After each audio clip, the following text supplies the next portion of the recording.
Hey everybody, so I know you're getting ready for this TSI test so you can go to college and be all that you can be, right? But that's for the Army, but I think you still can be all you can be wherever you go.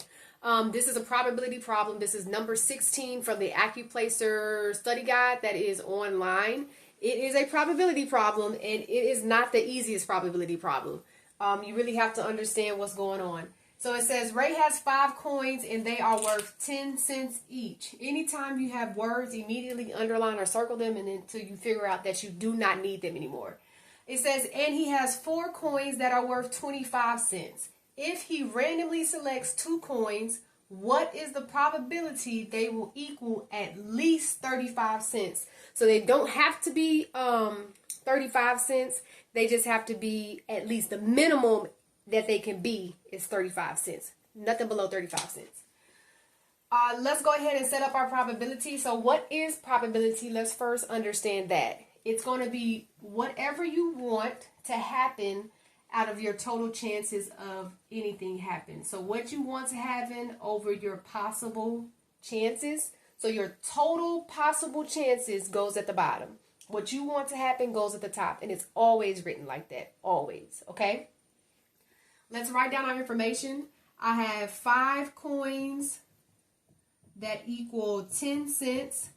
I have 4 coins that equal 25 cents. Okay, so I have 4 coins that are 25, 5 coins that are 10. And I need my answer to be at least, I want at least 35 cents. So I'm going to tell you right now, the way the Accuplacer does this, it gives you the answer and tells you to find what does not equal 35 cents. There's 2 possibilities of getting at least 35 cents. I'm going to take this away real quick.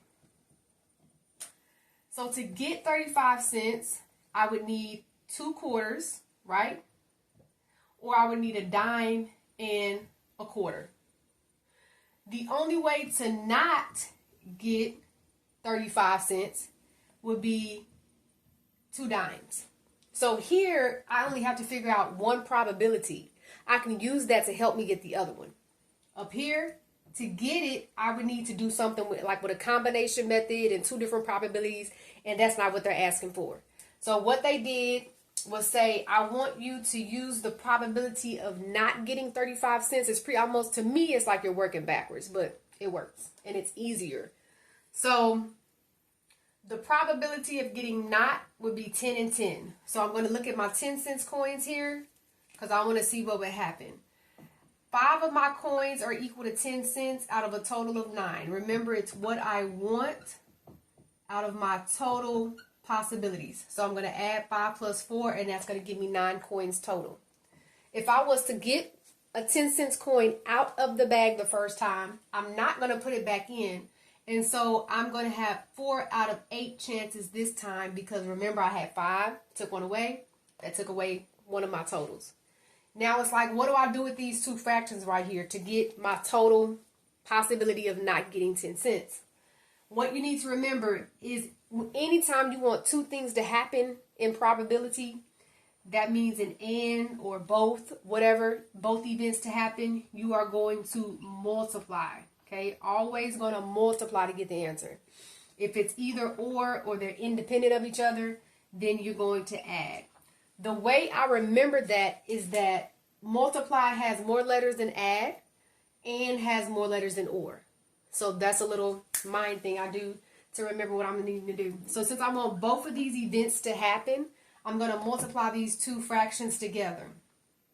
5 times 4 is then 20.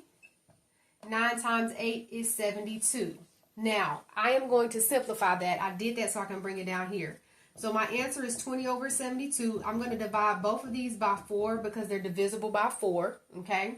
And you could have did 2 divided by 2. You could have kept doing that, but I know it's divisible by 4. So 20 divided by 4 is 5, and then 72 divided by 4 is 18. And this is the possibility of not getting at least 35 cents. So if this is the possibility of not getting, remember, this is my total, which is 18. Though I have total, if I'm looking at it as a fraction, the bottom represents how many total I would have, correct? 5 of those are not getting it. So then the remaining probability would be me getting it, right? And you can either just subtract 18 minus 5, and that'll give you 13 over 18. And so the answer of getting at least 35 cents will be 13 out of 18. Now, if you need me to go over it again, I can make up another problem to see if that would help. But this test mostly wants you to think differently.